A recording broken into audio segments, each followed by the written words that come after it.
அன்பு நேயர்களுக்கு பணிவான வணக்கம். மக்களுக்காக மக்களின் குரலாய் களத்தில் யார் தவறு செய்தாலும் அதை கொண்டு போய் சேர்க்க வேண்டிய ஒரு கட்டாயம் நமக்கு இருக்கு. என்றைக்கும் ஒடுக்கப்பட்ட குரலற்றவர்களின் குரலாய் இருக்கக்கூடியதுதான் நம்முடைய தர்க்கம். இதை நமக்கு சொல்லிக் கொடுத்தது என்னுடைய அறிவியல் ஆசான், அரசியல் ஆசான் தொல் திருமாவளவன் அவர்கள். அதாவது விஜய் அவர்கள் இன்றைக்கு தமிழ்நாட்டுக்கு மிகப்பெரிய பெருமையை தேடி தந்திருக்கிறார். ஆமா, அதாவது அவர் இன்றைக்கு தமிழ்நாட்டின் முதலமைச்சராக ஜோசப் விஜய் எனும் நான் அப்படின்னு பதவி ஏற்றதுக்கு முன்னாடியே தமிழ்நாட்டை தலைகுனிய வைத்திருக்கிறார். என்னன்னா, அதாவது தமிழ்நாட்டில் இதுவரை ஆட்சி அமைத்த எந்த திராவிட கட்சிகளும் முதல்ல தமிழ்தாய் வாழ்த்து, கடைசியாக தேசிய கீதம் நேஷனல் அந்தம் பாடி முடிக்கிறது தான் வழக்கம். இங்க இன்னைக்கு முதல்ல வந்தே மாதரம் சமஸ்கிருதம், அடுத்ததாக தேசிய கீதம், மூன்றாவதாக தமிழ்நாட்டினுடைய தமிழ்தாய் வாழ்த்து தள்ளப்பட்டிருக்கிறது அல்லது தள்ளி வைத்திருக்கிறார் ஜோசப் விஜய் அவர்கள் அப்படின்னு தான் சொல்லணும். இப்ப எல்லாம் சொல்லுவாங்க, இப்பதான் பதவியே ஏற்றிருக்கிறார், அதுக்குள்ள விமர்சனங்களை கொட்டுறீங்க அப்படின்னு. இது பதவி ஏற்கணும் ஏற்கக்கூடாதெல்லாம் கிடையாது. இது தமிழ்நாடு, தமிழர் பூமி, திராவிட பூமி. இங்கு தமிழுக்கு முதன்மையாக நாம் பணியாற்ற வேண்டும், தமிழர்களுக்கு பணியாற்ற வேண்டும் என்பதுதான் முக்கியத்துவம். அதை முதல் நாளே செய்ய தவறிவிட்டார் அப்படின்றத இந்த இடத்துல நம்ம குறிப்பிட்டு சொல்லியே ஆகணும். அடுத்ததாக விடுதலை சிறுத்தை கட்சியினுடைய தலைவர் தொல் திருமாவளவன் அவர்கள், அதாவது விஜய்க்கு ஏன் ஆதரவு தெரிவித்தார் அப்படி என்பதை இந்த காணொலியில முழுமையாக நான் தெளிவுபடுத்த விரும்புறேன். முதன்மையாக அண்ணன் திருமா அவர்கள் மீது பாதி பேர் அவர் அந்த இடத்துல ஆதரவு கொடுத்தது நல்லது, சில பேர் துரோகம் பண்ணிட்டாரு, இப்படி பல கருத்துக்கள், சர்ச்சையான விவாதங்கள். இந்த தமிழக வெற்றி கழகத்தினுடைய அவர்களே அண்ணன் திருமாவை ரொம்ப கேவலமாக கொச்சையாக பதிவெல்லாம் போட்டாங்க இல்லையா? ஆனால் இதையும் தாண்டி மக்கள் ஒரு தீர்ப்பை கொடுத்திருக்கிறார்கள். அந்த தீர்ப்புக்கு நாம் கட்டுப்பட வேண்டும் அப்படி என்று திராவிட முன்னேற்ற கழகமும் கம்யூனிஸ்ட் கட்சிகளும் விடுதலை சிறுத்தைகளும் ரொம்ப ஆழ்ந்து சிந்தித்து தார்மீக அடிப்படையில் இன்றைக்கு திராவிட முன்னேற்ற கழகம் எங்களை எந்த விதத்திலும் கட்டாயப்படுத்தவில்லை, நாங்கள் தமிழக மக்களுக்கு அவர்கள் கொடுத்த அந்த தீர்ப்புக்கு கட்டுப்படுகிறோம், ஆகவே கம்யூனிஸ்டுகள் விடுதலை சிறுத்தைகள் ஆதரவு கொடுக்கிறாங்க. ஆதரவு கொடுக்கும் போது யோசித்து இதனுடைய விளைவு என்ன, இதனுடைய எதிர்கால அரசியல் நிலைப்பாடு என்ன அப்படி என்பதையெல்லாம் ஆராய்ந்துதான் கொடுக்க முடியுமே தவிர, உங்களை மாதிரி எதுக்கு ஓட்டு போடுறோம், ஏன் ஓட்டு போடுறோன்னே தெரியாம, அதாவது பெரும்பான்மையும் கொடுக்காம அவரை இந்த அளவுக்கு சிக்கல்ல தள்ளினது யாரு? தமிழ்நாட்டு மக்கள் தானே. நீங்க 130 இடம் கொடுத்திருந்தால் விஜய் அவர்கள் தானாக போய் ஆட்சி அமைக்க போறார், யார் என்ன பண்ண முடியும்? ஆனா தமிழ்நாட்டு மக்கள் ஒரு சரியான தீர்ப்பை தான் கொடுத்திருக்காங்க. விஜயை ஆள வைப்போம், ஆனால் அவர்களுடைய அதிகாரத்தை துஷ்பிரயோகத்தை கட்டுப்படுத்துவோம் அப்படின்ற ரீதியில கூட்டணி ஆட்சிக்கு முதல் முறையாக வித்திட்டு இருக்கிறார்கள் தமிழ்நாட்டு மக்கள். இது தமிழ்நாட்டு மக்கள் போட்டாங்களா இல்ல மேல இருக்கிற அவங்களுடைய செட்டிங்கா அப்படின்றதெல்லாம் இன்னும் போக போகதான் தெரியும். ஏன்னா வாக்குகள் எண்ணப்படும் போது 107க்கு மேல அவங்களும் போகல, 73க்கு மேல திராவிட முன்னேற்ற கழகமும் போகல, அதிமுக 47க்கு மேல அவங்களும் போகல. அதாவது அப்படியே நிலையாக நின்றது. அதற்கு யார் காரணம்? மக்கள் தான் புரிஞ்சுக்கணும். ஆனால் அண்ணன் திருமாவளவன் அவர்கள் விஜயினுடைய அந்த கருத்தின் மீது, அவருடைய விமர்சனத்தின் மீது ஒரு துளி கூட மாற்றி இல்லை. பாஜக RSS பெற்றெடுத்த பிள்ளைதான் விஜய் அப்படி என்பதில் என்னுடைய அந்த விமர்சனத்தின் மீது எந்த மாற்று கருத்தும் இல்லை. ஆனால் விஜய் அவர்களை நாங்கள் ஆதரிக்கிறோம். மதச்சார்பற்ற கொள்கையோடு தமிழ்நாட்டில் ஆட்சி நடக்க வேண்டும், கொள்ளைப்புறமாக கவர்னர் ஆட்சி என்ற பேரில் RSS ஆட்சி அமைக்க கூடாது, குதிரை பேரம் நடக்க கூடாது என்பதற்காக பொறுமையாக ஆலோசித்து ஆதரவு கொடுக்கிறார். அதுக்குள்ள அவசரப்பட்டு இவங்க எல்லாரும் சேர்ந்து அண்ணன் திருமாவை எவ்வளவு கீழ்த்தரமாக விமர்சிக்க முடியுமோ அந்த அளவுக்கு விமர்சனம் செய்றீங்க. அதாவது தலித்துகளுக்கு 2 சீட்டு கொடுத்தோம் அப்படின்னு சொல்ற காலம் போய் தலித்துகள் இன்று தமிழ்நாட்டுக்கு ஒரு முதலமைச்சரை கொடுத்திருக்கிறார்கள் அப்படி என்கிற மாபெரும் வரலாற்றுக்கு சொந்தக்காரர்கள் விடுதலை சிறுத்தைகள் அப்படின்றத ஞாபகத்துல வச்சுக்கணும். இதற்கு மூல காரணமாக இருந்ததும் திராவிட முன்னேற்ற கழகம் அப்படி என்பதையும் நீங்க ஞாபகத்துல வச்சுக்கணும். ஏன்னா திராவிட முன்னேற்ற கழகத்தினுடைய உடன்பிறப்புகளுடைய வாக்குகளும் விடுதலை சிறுத்தைகளின் வாக்குகளும் அந்த வியர்வையும் சேர்ந்ததுதான் விடுதலை சிறுத்தை 2 வேட்பாளர்களுடைய வெற்றி. ஆக எல்லோருக்கும் பங்கு இருக்கிறது. இதில் திமுகவில் இருக்கக்கூடிய உடன்பிறப்புகளும் சரி, விடுதலை சிறுத்தையில் இருக்கக்கூடிய நிர்வாகிகளும் சரி, ஒரு சரியான நிலைப்பாட்டை அவர்கள் எடுக்க வேண்டும். காரணம், விஜய ஆட்சி செய்ய விடலனா, அதாவது விடலனா இல்ல, உங்க ஆதரவு கொடுக்கலனா ஆளுநர் தானாக குடியரசுத் தலைவர் ஆட்சியை இங்க அமல்படுத்தி விடுவார். அதுக்கப்புறம் விஜயோட கெப்பாசிட்டி என்ன அப்படின்றதே தெரியாமலே போய்விடும். அதற்காகவே இந்த ஆதரவு, நிபந்தனையற்ற ஆதரவு. நீ என்னதான் ஆடுற அப்படின்னு நாங்களும் பார்க்கிறோம். இந்த மக்களை சரியாக நடத்துகிறாயா அல்லது உன்னை யார் நடத்துகிறார்கள் என்பதை நாங்கள் தெரிந்து கொள்கிறோம் அப்படி என்ற அடிப்படையில் தான் இந்த இந்த கூட்டணி ஆதரவே கொடுத்திருக்கிறார்கள் அப்படின்னு தான் என்னுடைய பார்வையில் தெரிகிறது. அண்ணன் திருமாவுக்கு இதை பத்தி தெரியாதா? அவர் எவ்வளவு பெரிய அறிவாளி, மெத்த படித்தவர்.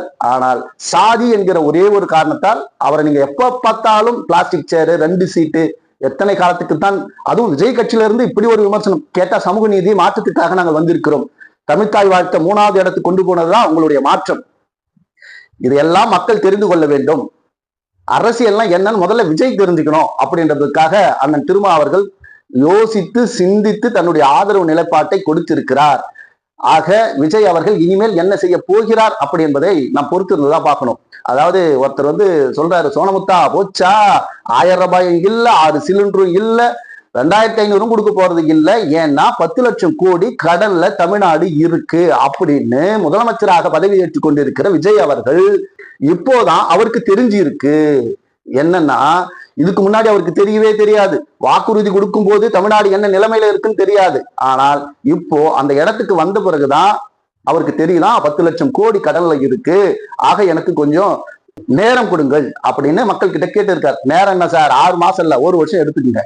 எங்களுடைய கோரிக்கை எல்லாம் மதச்சார்பின்மை தான் இங்க தமிழ்நாட்டுல இருக்கணும். ஆனா நீங்க ஆண்டவன் மீது ஆணையாக ஆதவ அர்ஜுனாவுக்கு இருக்கிற அந்த ஒரு சின்ன குறுக்கு புத்தி கூட உங்களுக்கு இல்லையே.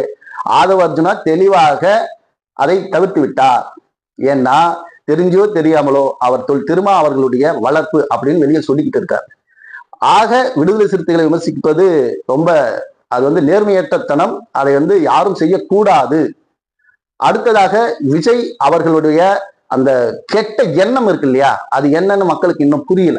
அவர் கூட்டணி ஆட்சிதான், 10 சீட்டு வேணும் அப்படின்னு தெரிஞ்ச உடனே, அதாவது இந்த துரோகி காங்கிரஸ் கூட்டம் அங்க ஓடி வந்துச்சு இல்லையா, அப்ப அடுத்ததாக அவங்க போட்ட ஸ்கெட்சி, ஏன் பாமக, அமமுக, தேமுதிக இவர்கள் எல்லாம் இருக்கிறார்கள், இவங்களை கூப்பிடக்கூடாதா?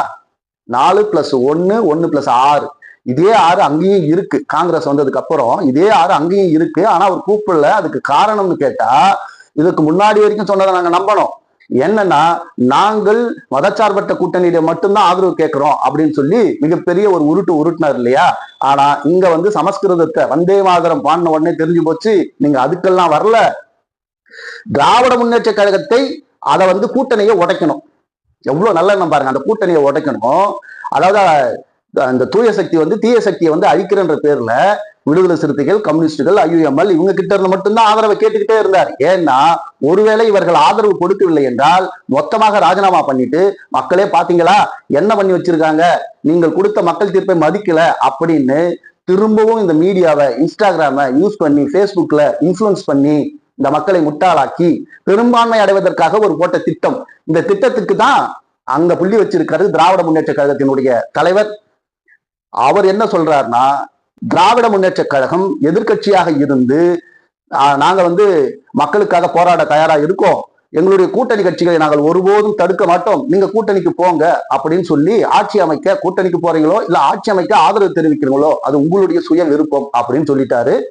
கவர்னரை கண்டித்தது முதலில் திராவிட முன்னேற்ற கழகத்தினுடைய தலைவர் ஸ்டாலின் ஐயா அவர்கள். ஆனா அண்ணன் திருமா அவர்களும் கண்டிக்கிறார், கம்யூனிஸ்டுகளும் கண்டிக்கிறார்கள். ஆனால் தாவேகாவை சேர்ந்த ஒருத்தரும் கண்டிக்கல. விஜய் வாயை திறக்கல. உன்னை முதலமைச்சராக்குவதற்காக தீய சக்தி திமுகவும் அதனுடைய கூட்டணி சக்திகளும் தான் போராட வேண்டியிருக்கு. எப்படி இருக்கு பாத்தீங்களா நிலைமை? இப்படிப்பட்ட சூழலில் ஒரு பிம்பத்தை கட்டமைக்க அவர் முயற்சி பண்ணி பார்த்தாங்க. ஆனால் இப்பொழுது இவங்க 6 பேரும் கூட்டணிக்கு போயிட்டு, அவங்க அதாவது கூட்டணி கிடையாது, ஆதரவு கொடுக்கிறோம், நீங்கள் ஆட்சி செய்யுங்கள், நிபந்தனையற்ற ஆதரவு. தப்பு எப்போ நடந்தாலும் தலகுப்புற மண்ணை கவனம். ஆக ஞாபகம் வச்சுக்கிட்டு ஆட்சி செய்யுங்க. இங்க ஆளும் கட்சியும் திமுக தான், எதிர்கட்சியும் திமுக தான். இங்க ஆளும் கட்சியும் மதச்சார்பற்ற கூட்டணி தான், இங்க எதிர்கட்சியும் மதச்சார்பற்ற கூட்டணி தான் அப்படின்னு ஒரு மிகச்சரியான தெளிவான ஒரு புரிதலோடு அண்ணன் திருமா அவர்கள், கம்யூனிஸ்டுகள் அங்கே ஆதரவை கொடுத்திருக்கிறார்கள். மக்கள் இனிமேல் விஜயனுடைய அந்த பிம்பத்தை முழுமையாக பார்ப்பார்கள். ஒரு டைரக்ஷன் அப்படியே அந்த மோட்லயே இருக்கீங்க. இப்படி வரணும், இப்படி நிக்கணும், இந்த ஆங்கிள் பார்க்கணும், இது இந்த ஷாட்டு, இது இந்த டைலாக் டெலிவரி அப்படின்ற அந்த செட்டப்ல ரொம்ப நாள் நீடிக்க முடியாது. நீங்கள் முடிவு எடுக்க வேண்டிய நிறைய தருணங்கள் இருக்கிறது. அப்புறம் இந்த ஆணவ படுகொலையை தடுப்பதற்கு ஒரு நல்ல விஷயம் இருக்கு.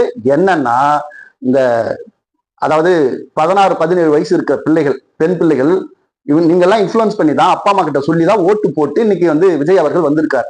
அப்படி விஜய் அவர்களுக்கு ஓட்டு போடணும் அப்படின்னு சொன்னா கேட்கிற அப்பா அம்மா, விஜய் அவர்கள் காதலை ஆதரிக்கிறார், அது எந்த சாதியாக இருந்தாலும் எந்த மதமாக இருந்தாலும் வந்து லவ் பண்ணலாம், கல்யாணம் பண்ணிக்கலாம்னு சொல்லியிருக்கிறார் மம்மி டாடி. அதனால எங்களுக்கு நீங்க கல்யாணம் பண்ணி வைங்க, நாங்க காதல் பண்ண எங்களை வெட்டாதீங்க, ஆணவ படுகொலை செய்யாதீங்க அப்படின்னு சொல்லி அப்பா அம்மா கிட்ட முன்னாடியே சொல்லிருங்க. அப்பவும் வெட்டுவானுங்க, அது வேற விஷயம். இருந்தாலும் சொல்லி பாருங்கள். ஏதோ அதாவது அதை எப்படி சொல்றது, தமிழ்நாடு போராடும், ஆனா வெல்லுமான்னு தெரியல. ஏன்னா போராடி போராடி போராடி ஒரு தலைவனையே நீங்க தோக்கடிச்சிருக்கீங்க. இந்தியாவுக்கே சிம்ம சுப்பனமா இருக்கக்கூடிய பாஜகவை ஒற்றையாளாய் நின்று எதிர்த்த ஒரு தலைவனை தோக்க வச்சுட்டீங்க. தமிழ்நாடு போராடும், மீண்டும் போராடும். ஆனா யார் கூட? டெல்லி கூட இல்ல, கற்கூரிகள் கூட. அதாவது நல்ல மனநிலையில் இருக்கக்கூடிய ஒருத்தர்கிட்ட பேசி புரிய வைக்கலாம். ஆனா இவனுங்க வந்து பைத்தியம், ஒண்ணும் பண்ண முடியாது. அது போலதான் தற்கூரிகள் கிட்ட நம்ம என்ன செய்ய முடியும்? ஒன்னும் பண்ண முடியாது. ஆனால் விஜய் வந்து நல்லா தடவி இருக்கிறார் மைய தமிழ்நாட்டு மக்கள் மீது. அதாவது என்னன்னா 200 யூனிட் வந்து மின்சாரம் இலவசம். எப்படி? 200 யூனிட் மின்சாரம் இலவசம், 500 யூனிட்டுக்குள்ள யூஸ் பண்ணா. 501 ஆச்சுன்னா நீங்க ஃபுல்லா 501 யூனிட்டுக்கும் நீங்க பே பண்ணி தான் ஆகணும். நல்ல கையெழுத்து. ரெண்டாவது, பெண்களுக்கு பாதுகாப்பு அளிப்பதற்காக ஒரு ஏதோ ஸ்பெஷல் டீம் ஃபோர்ஸ் போடுறாரு போல, கமாண்டோ ஃபோர்ஸ். அதுவும் ஒரு உருட்டல் தான். அது என்ன மாதிரியான உருட்டல் பொறுத்து தான் பார்க்கணும். இப்படி இதெல்லாம் சொல்லிட்டு கடைசியா ஐயா 10 லட்சம் கோடி கடல்ல இருக்கு தமிழ்நாடு, புதுசா கண்டுபிடிச்சிருக்காரு வந்த உடனே சொல்லிட்டு வெள்ளை அறிக்கை விட போறேன், விடுங்க. வெள்ளை அறிக்கை விட்டா தமிழ்நாடினுடைய வளர்ச்சி, திராவிட முன்னேற்ற கழகத்தினுடைய அந்த அந்த கட்டமைப்பு, அந்த அட்மினிஸ்ட்ரேஷன் எப்படி இருந்தது, அவங்க எப்படி இதெல்லாம் வந்து சால்வ் பண்ணாங்க அப்படின்ற விஷயமே வெளியில வரும்ல.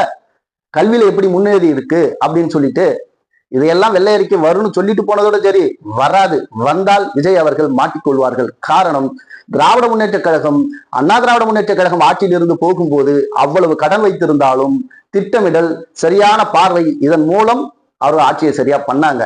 உங்களுக்கு இது எவ்வளவு வேணாலும் பிரீத்திங் ஃபேஸ் எடுத்துக்கங்க, ஆனால் மக்களுக்கு நல்லாட்சி கொடுங்கள். சாதிய ஆணவ படுகொலையை தடுத்து நிறுத்துங்கள். மக்கள் வந்து இப்ப பேருந்துல கன்னியாகுமரி டு சென்னை ஃப்ரீ, அப்பவே உஷாராயிருக்கணும். தற்குறிகள் சிக்கிட்டீங்களா? ஆனால் அண்ணன் திருமா அவர்கள் அங்கே கூட்டணியில் இருக்கிறார், இங்கே திராவிட முன்னேற்ற கழகம் எதிர்கட்சியில் அமர்ந்து இருக்கிறது. ஆக தமிழ்நாடு ஒருபோதும் தலைகுனியாமல் இவர்கள் பார்த்துக் கொள்வார்கள். விஜயனுடைய நாடகம் அம்பலப்படும். விஜய் வந்து அவர் ஒரு டிராமா பண்ண பார்த்தாரு, எங்களுக்கு பெரும்பான்மை இல்லை, யாரும் எங்க கூட்டணிக்கு வரல, அதையும் திமுக மேலேயே அந்த பழியை தூக்கி போட்டு மொத்த பேரும் ரிசைன் பண்ணிட்டு அடுத்து பெரும்பான்மையை கெஜ்ரிவால் மாதிரி நிரூபிக்கலாம்னு பார்த்தாரு தேர்தலில். ஆனால் இதற்கு இடம் கொடுக்காமல், இல்ல ராஜா நீங்க ஆட்சியில உட்காருங்க, உட்காந்து என்னதான் நெட்டு கைட்டுறீங்கன்னு நாங்களும் பார்க்கிறோம் அப்படி என்பதாக இவர்கள் ஆதரவு கொடுத்திருக்கிறார்கள். ஆக விடுதலை சிறுத்தைகளை விமர்சிக்க எவனுக்கும் எந்த கொம்பனுக்கும் துப்பில்லை, திராணி இல்லை அப்படின்றத நான் சொல்லுவேன். ஆண்டாண்டு காலமாக அடிமைப்பட்ட இந்த மக்களுக்காக போராடி 35 ஆண்டு காலம் தன்னை நிலைநிறுத்திய தலைவனுக்கு ஓட்டு போடல. 29% தலித் மக்களுடைய வாக்கு அங்க போயிருக்கு. ஏண்டா பொற்கொடி ஆம்ஸ்டாங் அவங்களை வெற்றி பெற வைக்க கூட உங்களுக்கு பிரச்சனையா? நான் கேட்கிறேன். அதாவது இப்போ 9 அமைச்சர்கள் பதவி ஏற்றிருக்கிறார்கள், அதுல ஒரு வன்னியர் கூட இல்லை அப்படின்னு ஒரு ட்ரெண்ட் ஆயிட்டு இருக்கு. அது வந்து போயிட்டு இருக்கு. அதுக்கு முக்கிய காரணம் என்னன்னா, வன்னியர்கள் அவர்களுடைய வாக்கை சரியாக போட்டு விட்டார்கள். தலித்துகள் தான் நமக்கு இப்ப அதிகமா ஓட்டு போட்டு இருக்கிறாங்க அப்படின்ற பார்வையும் விஜய் கிட்ட இருக்கு. அப்போ அண்ணன் திருமாவை அங்கு கொண்டு போய் சேர்த்து 35 ஆண்டு கால அரசியலை நீங்கள் முடிவுக்கு கொண்டு வர வேண்டும் என்று சில விடுதலை சிறுத்தை கட்சியில் இருக்கக்கூடியவர்களே நினைக்கிறாங்க. அண்ணன் அவருடைய தனித்தன்மை, அவருடைய அறிவுத்தனம், இது எல்லாவற்றுக்கும் யாராலும் தடைபட முடியாது. ஆகவேதான் அண்ணன் அவர்கள் யோசித்து ஒரு நல்ல முடிவை எடுத்திருக்கிறார். நிபந்தனையற்ற ஆதரவு வெளியில் இருந்து அப்படின்னு சொல்லி கட்சியையும் காப்பாற்றியிருக்கிறார், தமிழ்நாட்டு மக்களையும் காப்பாற்றியிருக்கிறார். இனி ஆளப்போகிற உங்கள் கையில் இருக்கிறது, நீங்கள் எப்படி ஆடப்போகிறீர்கள், ஆட்சி செய்ய போகிறீர்கள் என்று. ஆக பொறுத்திருந்து பார்ப்போம். விமர்சனங்களுக்கு அப்பால் ஆரம்பத்திலேயே விஜய் அவர்கள் தமிழ்நாட்டை தலைகுனிய வைத்திருக்கிறார் அப்படி என்பதுதான் உண்மை. தமிழ்தாய் வார்த்தை, அதாவது இன்னும் போக போக அப்புறப்படுத்தினாலும் அப்புறப்படுத்துவார்கள், அதற்கும் வாய்ப்பு இருக்கு. ஆக தமிழ்நாடு போராடும், தமிழ்நாடு வெல்லும் அப்படி என்று கூறி உங்களிடமிருந்து விடைபெறுகிறேன். நான் உங்கள் கிருஷ்ணா. நன்றி, வணக்கம்.